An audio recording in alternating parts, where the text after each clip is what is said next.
มื้อน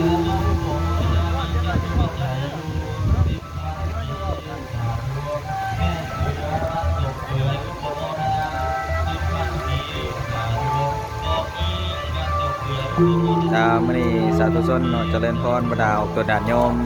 มื้อนี้ก็ได้มาร่วมงานพระป่าสามัคคีเนาะที่วัดบ้านท่าเมืองจำพรแขวงสะหวรรณเขตเด้อทางบ่ดาวตัวดานโยมได้มาร่วมงานเนาะ